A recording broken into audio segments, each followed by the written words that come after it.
La France, tu l'aimes, mais tu la quittes. C'est le titre qui interpelle d'une enquête sur les discriminations que subissent des Français de confession musulmane.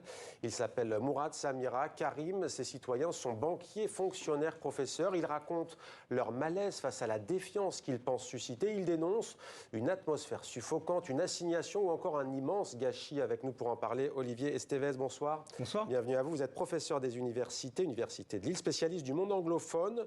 C'est intéressant, on va parler du monde anglophone par rapport au monde francophone, de l'ethnicité et de l'immigration.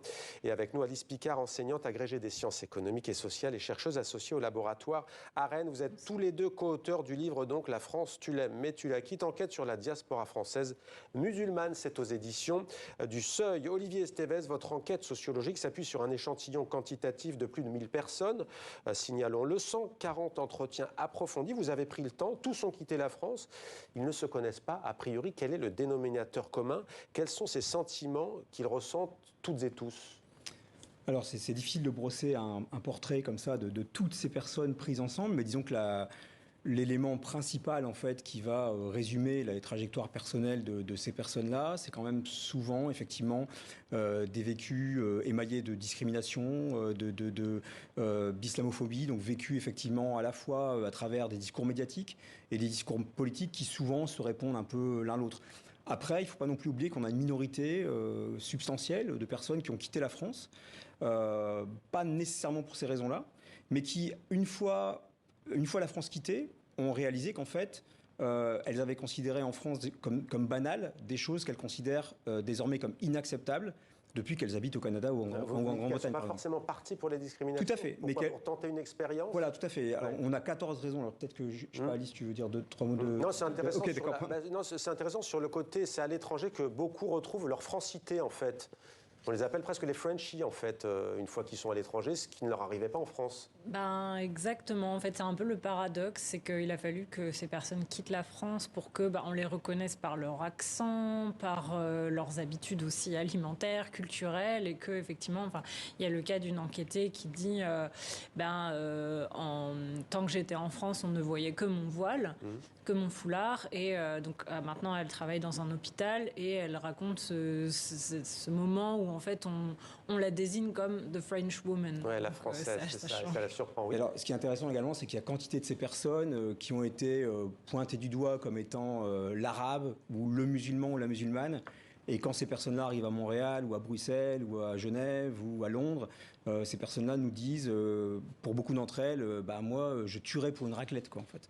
Ça peut sembler anecdotique de dire ça, mais... Je tuerais pour une raclette, ça veut dire que ce qui ressort, c'est que certains et certaines de ces Français et Françaises partent avec un souvenir. Hein. Ça peut être un pass culturel, ça peut être... Il n'y a pas de raison d'être surpris de ça, parce qu'en fait, ce sont des personnes qui, pour l'écrasante majorité d'entre elles, sont nées en France, ont été... Mais ça traduit un déchirement, quand même. Voilà, tout à fait, carrément, mais elles sont nées en France, elles ont grandi en France, et donc leurs repères culturels sont des repères culturels, certes de personnes qui sont issues de l'immigration postcoloniale souvent, mais de personnes qui aiment la raclette. Enfin, ça peut sembler anecdotique de le dire, mais je pense que ça dit quelque chose, effectivement. D'ailleurs, qui ne se voient pas forcément eux-mêmes, entre guillemets, comme musulmans et musulmanes, même si c'est leur religion, même s'ils le pratiquent à différents degrés. C'est en fait l'image qu'on leur renvoie constamment.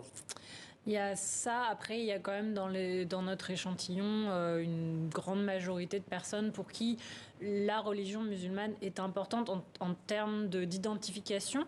Pas forcément en termes de pratique, mais au moins en termes de...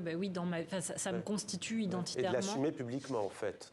Voilà. Et pour les pratiquants et pratiquantes, ce qu'elles ne supportent plus, ces personnes, c'est de devoir cacher cette partie de leur identité. C'est de devoir aller dans l'espace public, aller au travail, sans pouvoir dire oui, en fait, si je mange pas de porc, c'est parce que je suis musulman ou musulmane. Là, j'ai besoin d'une pause parce qu'il faut que je prie. Là, effectivement, en ce moment, je jeûne parce que c'est Ramadan. C'est de devoir mettre un couvercle sur ce qui nous constitue. Et ce qui n'est pas le cas dans les destinations, d'ailleurs, quelles sont-elles? Alors, le premier lieu de résidence de ces personnes, c'est clairement le Royaume-Uni qui coche vraiment toutes les cases. La case de la proximité géographique, elle est importante pour ces personnes qui souvent sont très proches de leur famille, d'où effectivement ce déchirement que vous évoquiez, parce que le déchirement, il est quand même souvent lié à la distanciation géographique vis-à-vis de la famille. Le deuxième lieu, c'est le Golfe Persique et en particulier Dubaï. Et le troisième lieu, c'est le Canada. Le Canada attire beaucoup plus d'ailleurs que les États-Unis. Enfin, il y a cette association des États-Unis, je sais pas moi, gun culture, et puis la difficulté effectivement d'arriver à faire son trou aux États-Unis. Effectivement, le Canada. Alors, il y a également le Québec, effectivement, qui met en place. D'ailleurs, il y a l'anecdote, je le dis, parce que nous sommes la chaîne de la francophonie, où une jeune femme qui a quitté la France se retrouve au Québec et une caissière face à elle qui lui dit bienvenue, mais pour la remercier en fait. C'est la traduction. Les Québécois disent parfois pour remercier you're welcome, c'est-à-dire bienvenue. Il y a ce quiproquo. Les destinations, donc vous les avez citées. Vous êtes spécialiste du monde anglophone. Pourquoi cette différence entre le monde anglo-saxon et la France? À un moment donné dans le livre, vous dites que parfois vous parliez du port du voile, que pour les responsables politiques, les nouvelles générations, comme peut-être les anciennes, mais depuis 20 ou 30 ans, avec notamment la défense de la loi de 1905 sur la laïcité, une femme qui porte le voile ou un homme qui pratique, c'est vu comme quelqu'un finalement qui défie la République en elle-même. Oui, alors bon, c'est difficile de résumer. Alors d'abord, on préfère de très loin parler de pays anglophones plutôt que de pays anglo-saxons. Quand on utilise les pays anglo-saxons, les médias, les politiques, souvent ça dit plus de choses sur la France que sur les pays eux-mêmes.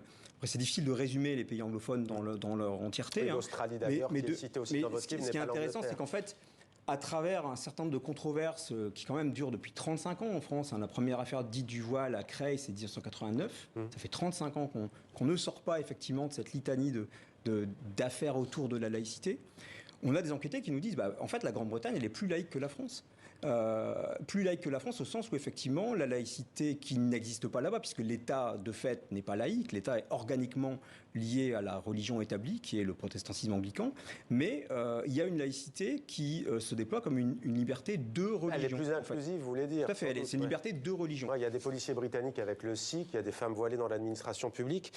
Juste sur la question, parce que c'est l'un des reproches qu'on vous fait, celui de la victimisation, et j'aimerais lire ce que vous dit un des enquêtés, comme vous disiez, Alice Picard, qui dit « Je suis un transfuge de classe », donc la plupart de ceux que vous avez rencontrés, même s'ils sont 50% diplômés et qui ont fait bac plus 5 pour 50%, dit « J'ai toujours été opposé au discours victimaire de mes copains d'enfance, convaincu que la République pouvait tout nous offrir à condition de le vouloir, mais aujourd'hui je souscris à 100% à leur discours ».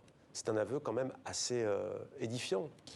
Puis c'est d'autant plus paradoxal que c'est aussi des personnes qui reconnaissent qu'elles doivent beaucoup, notamment à l'école publique, à l'université publique, et c'est là parfois qu'on parle de brain drain, de fuite des cerveaux, parce que c'est des personnes qui ont été formées à l'école publique. Et qui sont reconnaissants, qui le disent. Et voilà, et qui effectivement ont acquis des connaissances et des compétences qu'elles vont faire valoir sur le marché de l'emploi à l'étranger, et qui disent c'est du gâchis.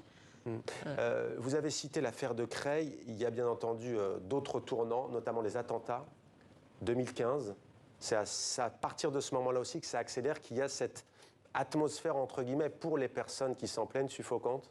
Oui, alors si effectivement notre échantillon de 1070 personnes est le reflet donc objectif de la réalité, ça personne ne peut le savoir, ni nous-mêmes, ni nos détracteurs. Il apparaît clairement qu'effectivement, il y a 68%, me semble-t-il, de nos enquêtés qui ont quitté la France depuis 1 à 5 ans.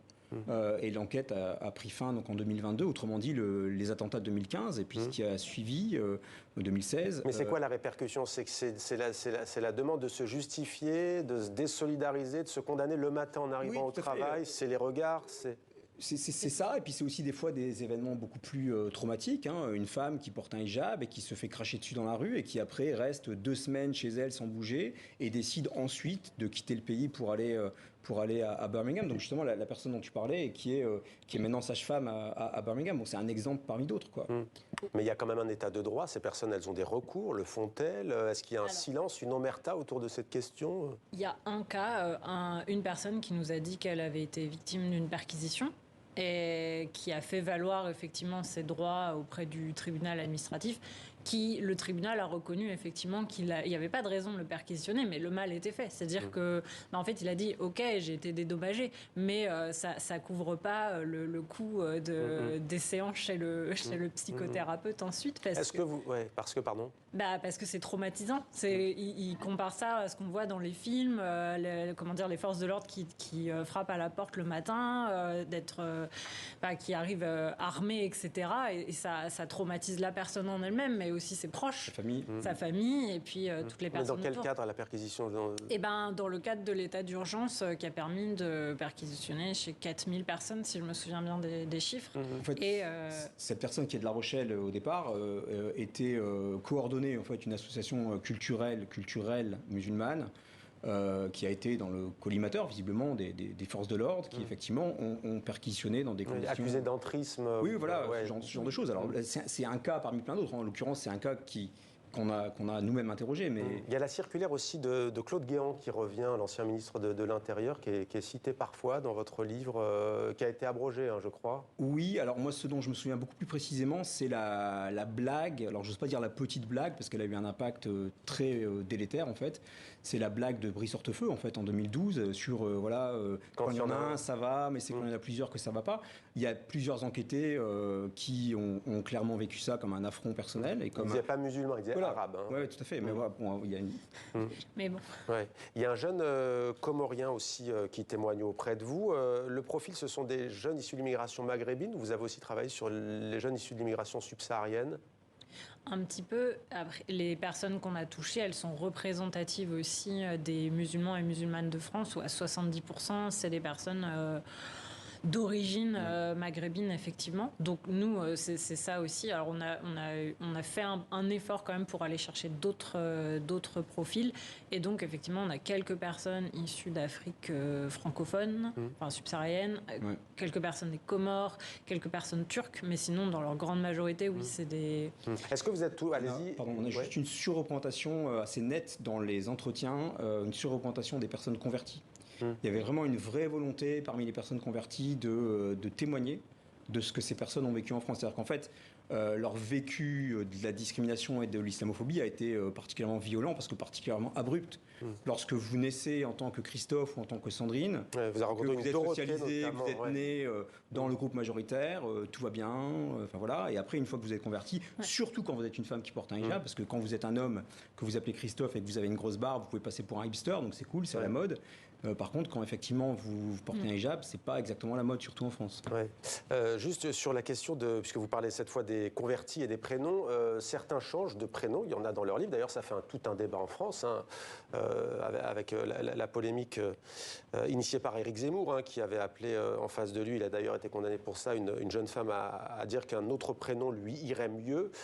Qu'avez-vous à nous dire sur ce sujet du changement de prénom? Est-ce que ça change ou pas? On a une enquêtée qui nous dit qu'à l'issue de candidatures qui n'ont pas connu de succès, de très nombreuses candidatures, et alors déjà qu'elle nous disait que il y a plein de choses qu'elle disait pas sur son identité musulmane, elle s'est dit je vais tenter, je vais franciser mon prénom. Et l'effet a été assez radical et immédiat. Elle est à San Francisco maintenant. San Francisco. Est-ce que vous êtes toujours en contact avec les personnes que vous avez rencontrées? Est-ce que ça a changé? En même temps, celles que vous avez rencontrées, ceux ils sont à l'étranger, mais en France, est-ce que vous pensez que depuis les attaques du Hamas en Israël, ça a exacerbé encore un peu plus cette atmosphère? D'ailleurs, Gilles Kepel parle de djihadisme d'atmosphère. Là, on vous parle plus d'islamophobie d'atmosphère.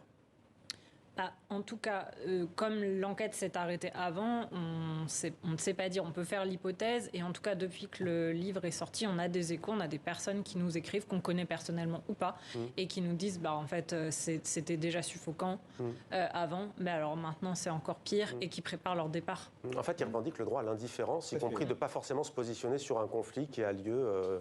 Oui, c'est-à-dire qu'en fait, cette expression du droit à l'indifférence, elle est absolument cruciale. On la reprend d'une collègue états-unienne en l'occurrence, mais je pense qu'elle est vraiment, ce droit est vraiment défendu par les personnes à qui on a parlé, et aussi le droit à l'égalité en fait. C'est-à-dire que c'est pas demander des privilèges spécifiques, c'est demander vraiment une égalité de traitement qui passe d'abord effectivement par la non-discrimination. Si je peux revenir 30 secondes si on en a le temps. C'est ce qui nous reste sur les prénoms. Mais on a parlé à une personne qui a habité plusieurs années à Ottawa, qui maintenant habite à Bruxelles et qui s'appelle, son pseudo c'est Pauline. Elle est d'origine d'origine du Maghreb et ses frères ont tous des prénoms à consonance arabe et elle a un prénom à consonance française. Et elle nous dit en entretien, elle nous redit, voilà, moi, ma vie... Parce qu'elle l'a changé Voilà, non, elle l'a pas changé, c'est ses parents qui ont donné ce prénom-là. Et elle nous redit, mais ma vie a été radicalement différente de celle de mes frères, alors qu'en fait, en France, on est en démocratie, normalement. Et ça doit nous faire réfléchir collectivement. D'ailleurs, vous évoquez maintenant, et vous dites que des parents donnent des noms qui sont moins identifiés à une appartenance à un pays du Maghreb ou autre, avec des prénoms plus mixtes, on va dire, qui sont de plus en plus usités, utilisés, si l'on peut dire. Merci beaucoup, Alice Picard, et merci, Olivier Estevez. La France, tu l'aimes, mais tu la quittes. C'est aux éditions du Seuil. Merci à tous les deux.